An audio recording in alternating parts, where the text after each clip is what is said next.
Hello, everyone. Game 7 of the World Championship match between Magnus Carlsen, who played black, and Jan Nepomniachtchi, who played white, ended in a draw.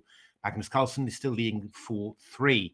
Delighted once again to have with us ex-World Champion Garry Kasparov to review the game. Garry, welcome. Thank you, Matthew. So, actually, it was a bit quite interesting. I mean, Magnus repeated his rather unusual 8 rook b8 from game 5. Yeah, but let's have a quick word about the choice of the opening, because I thought for a moment that Magnus could try to do something more dramatic, so just to go for sharp opening, hoping to sort of to increase his lead and just to use this Jan's as we discussed yesterday, a glass jaw. So that's the but it seems to me that Magnus is not in a hurry, so he doesn't want to take chances, and he decided to stick to his match strategy.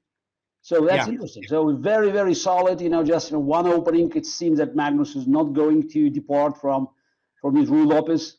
I think he believes that even if he gets slightly worse position, he can always defend it. So far, he was right, and this game also was just another proof that position offers black. It's very resilient, no weaknesses, and it takes a lot of creativity for white to find sort of to wind a way to develop some initiative. Nepomniachtchi was very close in game 5. Remember that? Yeah. But this game, naturally, Magnus prepared an improvement, but Jan. He had a little idea there, didn't he? It was take and h3, d6, and d3 this time rather than c3 this time. I don't know. It's white. Optically, I think white is better, but again, black has no real problems. Okay, not real weaknesses. So it's a little bit passive, and I'm not sure the idea of exchanging knight from b1 to knight on f6. I don't know. I think that is white's only chance is basically to use some kind of sloppiness of black's pieces, light pieces, and knight on c6 has no real moves, and this is if you exchange knight on f6, so then e7 square eventually could be open for black knight. And if black could just find a good square for knight on c6, bring it to g6, then open a file doesn't offer too much. So I would be looking for something like c3, knight bd2. That's this kind of maneuvers, but naturally it's still a little bit. It's probably not much. Or maybe starting with knight bd2 here. I don't know. I think definitely a serious option. I think. Because he played knight c3, and this is and Magnus played.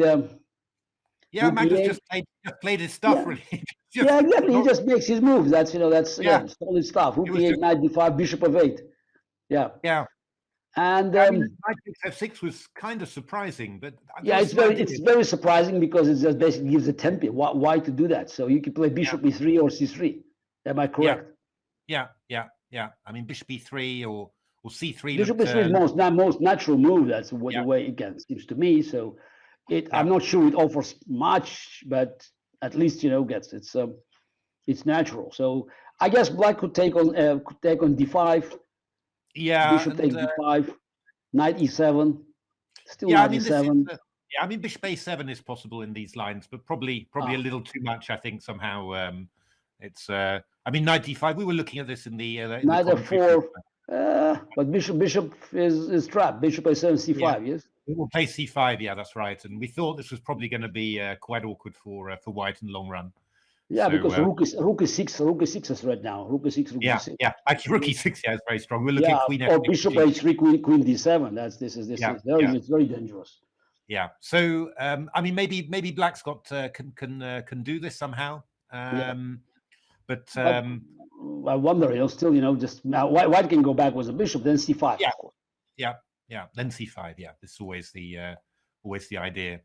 It's it's a tough one. I mean, I think probably Jan had some ways to cause maybe a few more problems after knight f6, but it was a really surprising move. I was commentating on this with a couple of GMs and Nigel Short as well, and he sort of jumped out of his chair when knight f6 was played. You know, it was so queen f6 was played, and now c3 was played.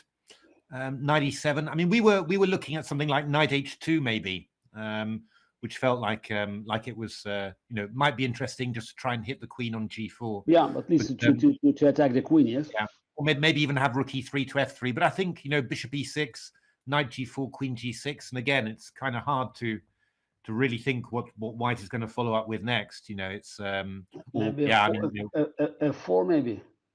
Yeah, it's possible. It's possible. I mean, I don't know. Yeah, I mean, I can maybe just take on b3, play queen e6 or something. I don't know. Yeah, it looks.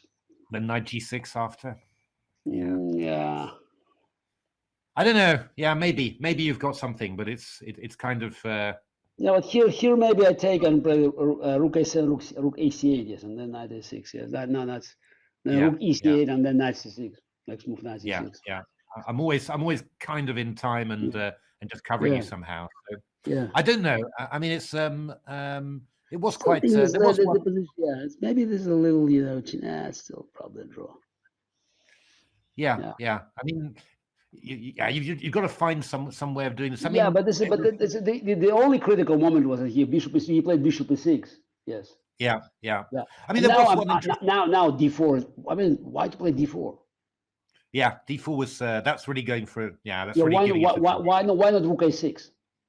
Yeah, rook a6 was very nice. Well, it's a very natural move. You just you try to get the line. So that's the this very nice tactic here actually with queen a1 here. Because, I didn't see that. Okay, and queen a6. You cannot take, and then queen takes b5. B5 is really a neat one. So. Yeah, I mean, rook a6, I think was I mean, it's a nice move, stopping c5 and. No, but it's you because if black doesn't just do nothing, then a take, and then you move the queen, then you have the only open file. So and then you can play d4 at any given moment. Why to play d4? What was the?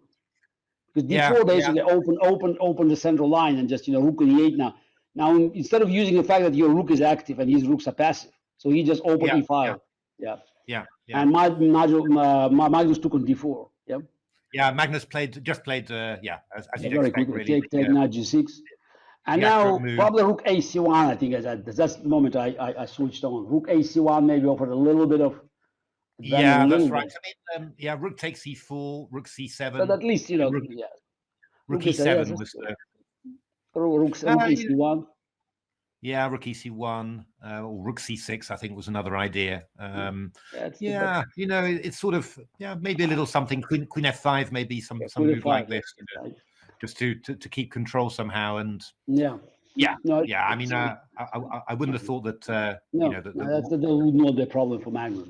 But after rook ec1, rook ac1, it was even better. Rook ec1, it was c5. C5 instantly. C5 simply, and it's just clearing the center, and I mean, it just the Hoover came out here, and I mean, after this, they agreed to draw very quickly after this. Yeah, it's it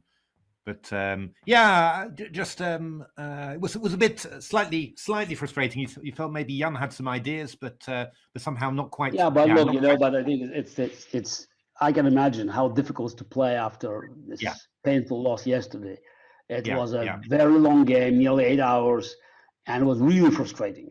It's I mean, he did well. It was the moments of the game that I think is very hard to forget.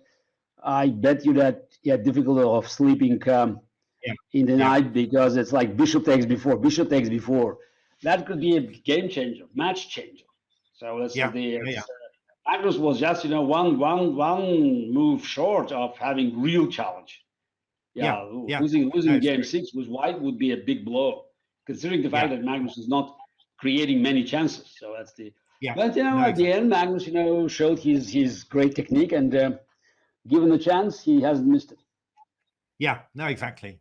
I mean, what do you think for tomorrow? I mean, I guess Magnus would really want to get Jan in some sort of some sort of slightly tricky position and just push him somehow. But I don't know, but I think he'll just do the same. I don't know whether there's any need for him now to push hard.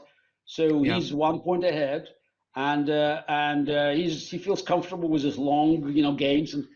And I would suspect we would see another game 6 line. So it's the Though he might decide even just to play some, just maybe a little, checking Jan's preparation. Though he knows that Jan is well prepared and he's not playing Grunfeld or neither. So we'll see. So I would surprised if tomorrow game will not end up in a draw. So I think that's the energy after this. Yeah, could be. Game 6. Energy level is they're drawn down. But again, anything can happen. So if Magnus decides to fight, then we'll have another interesting match. So that's very much Magnus' choice. So no, it's true. It's just that Jan's got a rest day to look forward to after this black game, and then a white. So if he's got something special, maybe then that would be a nice moment to bring it out somehow. So not a nice moment. It was very very much the last moment. Very so good one. Don't have much. So we'll see. So again, it's a tough moment for Jan. Very tough moment because he has to win. Now by all means, making draws doesn't work anymore. So winning is tough, and Magnus is good in defending, and Jan so far was not very powerful in fighting attacking moves. Now it's going to be interesting. So we'll see how Magnus approaches it tomorrow, and speak to you tomorrow, Garry. I still bet on d4 c4. Yeah, I was wondering about c4 to be honest, because the way that Jan reacted that's I would bet on the moves, on the left hand moves. Yeah, I mean the way that Jan reacted to 3g3, he just went back into his Catalan. It makes you think, he's kind of sticking to his system. So maybe it's pretty clear that after c4 he'll go e6 or something, and but again, that's why I said I think this Magnus will shift. She will look at on the left side of the board. So there we go. Yeah. I wonder. It could be maybe knight f3 and g3. So that's the. I think Fan Ketra is very likely because Magnus already. Yeah, he seems keen on those at the moment. And that's you told us. He had hundreds of games. Like blitz games. Yeah. With Fan getting white bishop, light square bishop. Yeah. So maybe indeed. Yep. We're going to see. Thanks very much, Garry. Speak to you tomorrow. Okay. Tomorrow, yes. Thank you. Bye.